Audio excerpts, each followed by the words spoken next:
Hello everyone. Today we are going to take the second part of our poem. The name of our poem is What is Success? This poem is written by Ralph Waldo Emerson. This poem is written in the free verse form.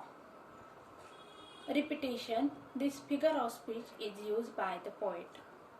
Also, the poet has used in the first and the last line of the poem. There is one for the first and the last lines, except for the first and the last line. All the lines begin with the infinitive.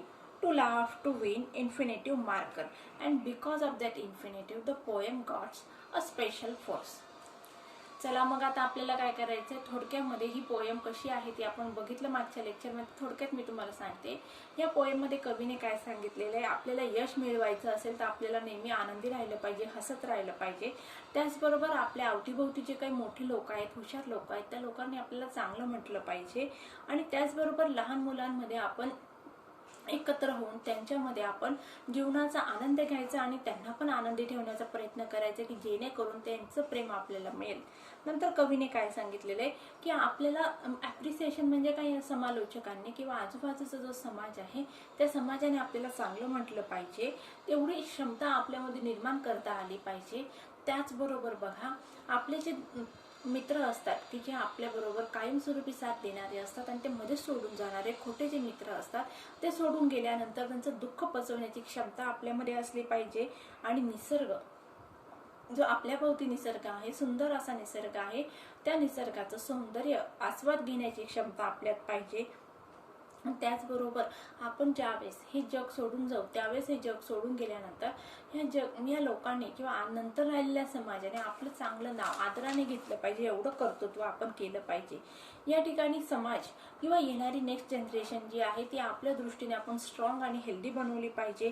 त्याचबरोबर मग कवीने काय सांगितलंय, समाजामध्ये असणारे जे problems आहेत, जे काही क्राईम आहेत, ते प्रॉब्लेम्स क्राईम आपण आपल्या परीने कमी करण्याचा प्रयत्न करणे आणि त्याचबरोबर आपल्या आजूबाजूच्या लोकांना आनंदी ठेवण्यासाठी किंवा त्यांचं जीवन कम्फर्टेबल लेवलवर आणण्यासाठी, त्यांना सुखी राहण्यासाठी आपण काहीतरी प्रयत्न करणे. हे सगळ्या गोष्टी काय आहे की आपल्याला मिळालेले यश आहे. म्हणजे पोएमच्या सुरुवातीला कवीने प्रश्न विचारलेला व्हॉट इज सक्सेस, पण नंतर मग कवीने त्याचं उत्तर आपल्याला शेवटी दिले की हे सगळ्या गोष्टी म्हणजे काय आहे की ह्या सगळ्या गोष्टी म्हणजे आपल्याला मिळालेले यश आहे. अशा प्रकारे बघा विद्यार्थ्यांनो, पोएमची समरी मी तुम्हाला परत एकदा समजावून सांगितली. आता आपल्याला इंग्लिश वर्कशॉप घ्यायचा आहे. पहिलं आहे बघा, टेक द करेक्ट अल्टरनेटिव्ह. पहिलं त्यातलं the poet says that success is, त्यातलं ऑप्शन नंबर सी आहे, to laugh often and much. Mark करा. Second, the poet wants us to earn the appreciation of honest critics, त्यातलं D option आहे. Mark करा सगळ्यांनी. तिसरं, the poet wants us to appreciate beauty, C option आहे तिसऱ्याचं, beauty. चौथं, the poet wants us to leave the world a bit better, या ठिकाणी बी ऑप्शन आहे. मार्क केलं सगळ्यांनी. पहिल्याचं सी, दुसऱ्याचं डी, तिसऱ्याचं सी आणि चौथ्याचं बी. पुढचा प्रश्न आहे बघा, compare this lines with walk a little slower and fill in the chart. आपल्याला ही जी पोएम आहे सक्सेस, या सक्सेस या पोएमचं कंपॅरिझन कोणत्या पोएमशी करायचं आहे? पहिली जी पोएम आहे वॉक अ लिटिल स्लोअर, या पोएमशी करायची आहे. आणि जे काही प्रश्न विचारले त्याचे उत्तरे या ठिकाणी द्यायचे. Does it have rhyming words? आता वॉक अ लिटिल स्लोअर या पोएममध्ये रायमिंग वर्ड्स आहेत, पण सक्सेस या पोएममध्ये रायमिंग वर्ड्स आहेत का? नाही. Does it have a steady rhythm? Walk a little slower या पोएममध्ये स्टेडी रिदम आहे. या पोएममध्ये स्टेडी रिदम आहे का? नाही. Are the lines of equal length? Success ही पोएममध्ये इक्वल लेंथ लाईन्स ह्या इक्वल लेंथमध्ये नाही आहे, पण वॉक अ लिटिल स्लोअर या पोएममध्ये लाईन या इक्वल लेंथला आहेत. Are the 3 stanzas with the equal number of line? आता वॉक अ लिटिल स्लोअर मध्ये 3 स्टांजा ज्या आहेत त्या इक्वल लाईन्सच्या आहेत, परंतु या ठिकाणी कुठल्याही प्रकारचं प्रॉपर असं पेंटामीटर फॉलो करण्यात आलेलं नाहीये. कुठल्याही प्रकारचं या ठिकाणी रायमिंग वर्ड्स नाहीये किंवा या ठिकाणी स्टांजा जे आहेत ते असे इक्वल लेंथचे नाही आहेत. त्यामुळे या ठिकाणी ही पोएम कुठल्या फॉर्ममध्ये मोडते? मग ही फ्री वर्स या फॉर्ममध्ये मोडते. The poem what is success is an example of free verse. आता तिसरा प्रश्न आहे बघा, Based on the poet's ideas of true success, think of 4 people in your surroundings, your family, neighbors, friends, teacher, classmate, etc. who have achieved true success. Write in short what make them successful. आता हा प्रश्न तुमच्यासाठी आहे.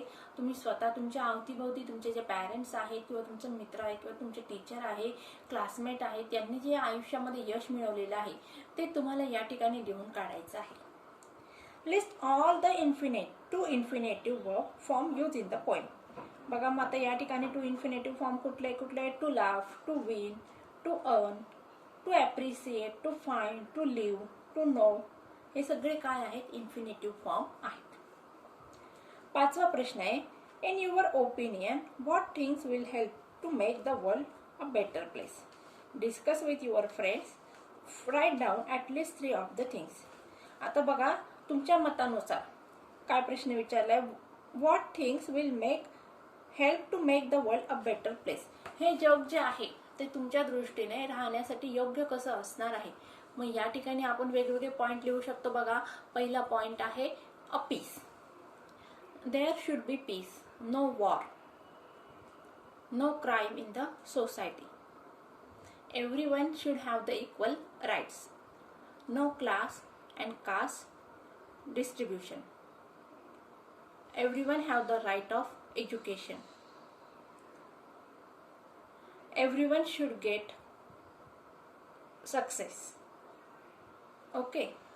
Also, everyone should have the right to live a healthy, happy life. बघा आपल्या दृष्टीने मग वेगवेगळी आपण प्रत्येकाला शिक्षणाचा अधिकार पाहिजे, प्रत्येकाला स्वातंत्र्य पाहिजे, फ्रीडम पाहिजे, कुठल्याही प्रकारचं वॉर नको आहे, सगळीकडे शांतता पाहिजेत, क्राईम्स नको आहेत, सगळ्या कुठल्याही प्रकारचं जातीभेद नको आहे. मग यामुळे काय होणार आहे? हे जग हे सगळ्यांना राहण्यासाठी एक प्रॉपर असं प्लेस होणार आहे.